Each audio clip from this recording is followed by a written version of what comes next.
Hello everyone, today we're going to be doing a scenario. What if Czechoslovakia came back and it was like a Czechoslovakian empire?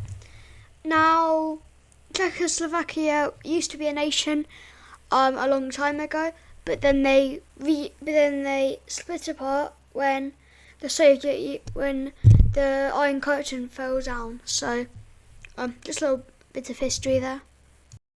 So if Czechoslovakia is going to come back, they're going to need to actually be the same nation. So I'd imagine that they've been building up their power for a while now. And they invade one of their neighbours. Now if you look around, you can see there's Poland, very good military. You can see there's Germany, also very good military. It's Hungary, mid-military, and Austria. So they're going to go for Austria first. Now what they're going to do is they're going to try and push them from the north, circle them, since Austria sent all their troops to the north, circle them, and then they'll just take the rest. And then afterwards they'll push through and they'll take Vienna, and then Austria will have to surrender. And this is what Austria looks like now after the division. Next, the Czechoslovakian Empire would set their sights on another one of their neighbours, Hungary. Now the invasion starts with high morale from both sides, and Hungary starts an offensive to try and defeat the Czechoslovakian Empire, but it's too late, and they send troops in as well. Okay, after some research, I found out where Budapest is, and they encircle Budapest, the Czechoslovakian army, and after that they take Budapest, and then the rest of the nation surrenders. As you can see, Czechoslovakia is very large, but what do they need? Well, like, if you're going to try and make it look more symmetrical, you might need bits of Poland, but especially a bit of Romania. That's a terrible little border there. So, what will Czechoslovakia do? They'll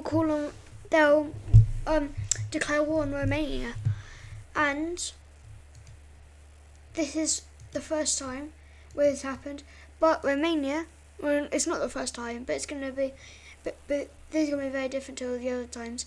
Romania actually starts fighting back against them, and their forces encircle a large area in Hungary and take that, and then they actually take Budapest. But there's immense airstrikes on there, and they slowly started to get pushed back. And then Czechoslovakia's turn, and they send all their troops all in at once.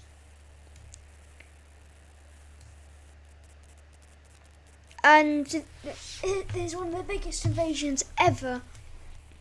They send 60,000 troops all in, plus with another 60,000.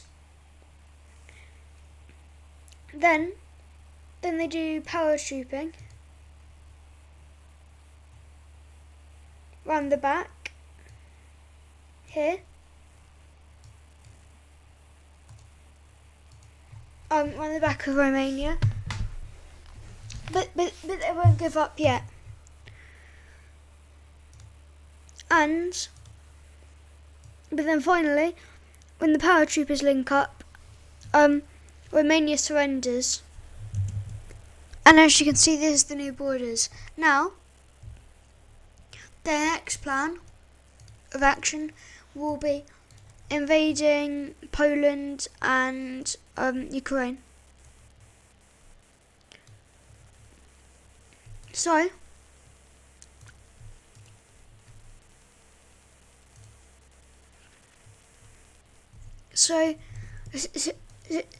they start off the invasion with another massive punch, but this time it's even larger.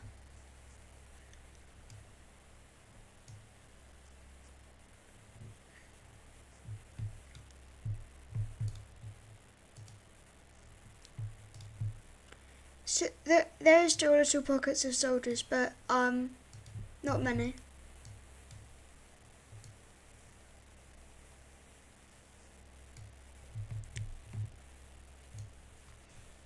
And then they start pushing deep into Ukrainian land. And this is where they start to get invaded, and this is when the Ukrainian soldiers fight back and cut off the Czechoslovak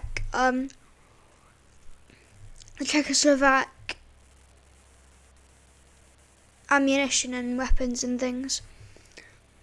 So the initial wave starts to get captured and killed. But then a second wave of troops, just coming from the war in Romania, come, and they save the pocket of soldiers that were still there. Next, the Czechoslovak troops would actually take Kiev. Since in this scenario they've also got way more troops and way more manpower and way more everything. And Ukraine surrenders. So this is their new borders. This is the new Czechoslovakia borders. Then Czechoslovakia turns their eyes to Belarus. Also, just so you know, Russia won't be helping them in this, just because Russia will be too OP. Anyway, so, oh wait, I forgot. Okay, so Belarus starts with their invasion with sending a lot of smaller invasions instead of sending one big invasion. And then they all connect up to make a larger invasion force round here. Wait, sorry. Okay, then they can slowly take areas, but there are still pockets. And then it's time for the Czechoslovak turn. And they get all their troops that they fought in Ukraine with, which is quite a lot less, because quite a lot of them died in that war. But then slowly, they break all of their defences, and then they go in for it. They punch Belarus,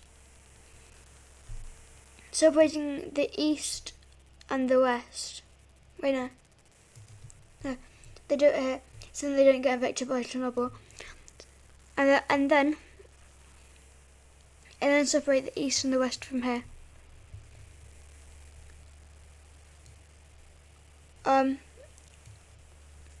And the Belarusian army can't do much, and within not much time, the nation surrenders. Next, they invade Kaliningrad. That starts a war with Russia, but they very, very, very quickly invade Kaliningrad. And Russia's happy to just let them take Kaliningrad. Next,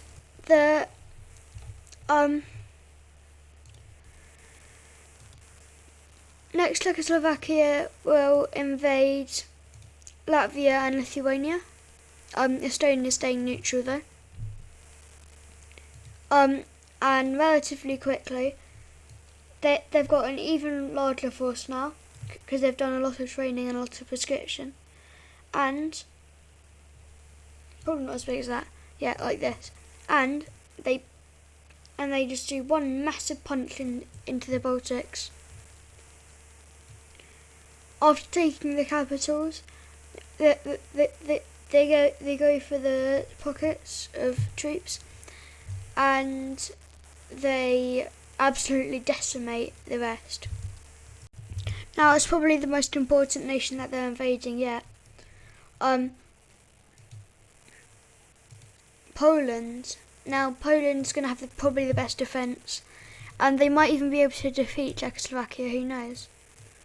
So Poland, they get their military, and then they also get Germany involved to help, and Germany gets Austria and Switzerland to help.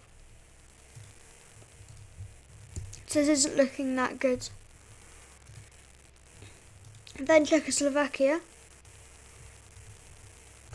they start this invasion by getting the most troops they've got in the entire time, and they send them into southern Poland.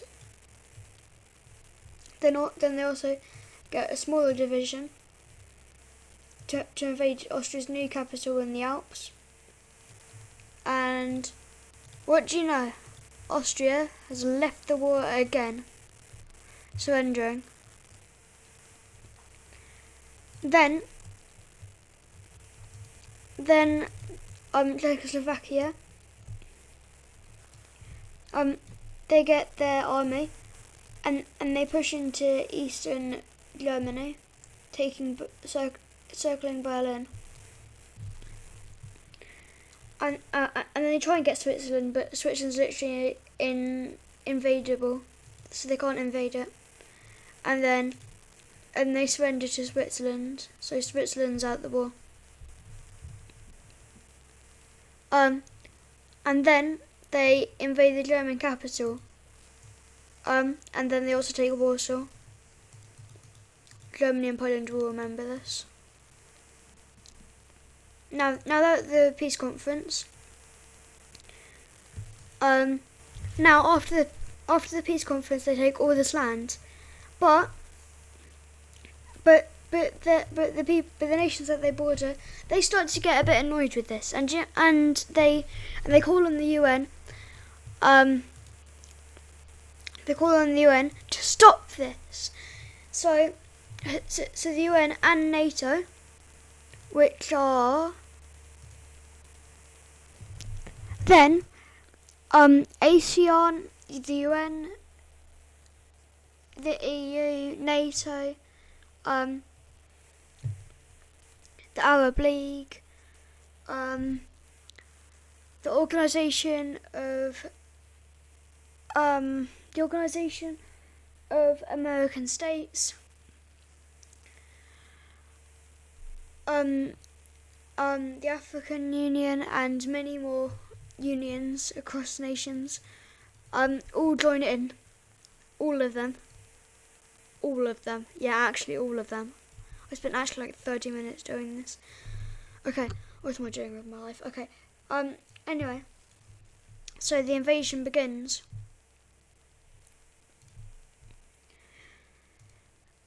Now, with an excuse to invade more land, Czechoslovaks start pushing deep into Russia and also invade France through Germany. And then that is where their luck gets cut short, and they get cut off, and large portions of their military get sieged to death, and boom. And then the French beat out them, and then again. There we go. Now, what are all these nations gonna do? Well, they start an invasion in Ukraine, from Ukraine I mean. Then Germany also. Then Latvia and Belarus. Then Moldova, Romania, Serbia, Croatia, Slovenia, Austria, and then they just start encircling the small bits of military that they still have, and then they're gone. After the Treaty of Prague, they finished the Allies finished the division of Czechoslovakia, and they divided it into Czechia and Slovakia like they did now. But then they lost land, and then they were split in half again. So we've got East Czechia. No, we've got East Slovakia and West Slovakia, and they've got Bohemia and Czechia. Thank you for watching, everyone. See ya.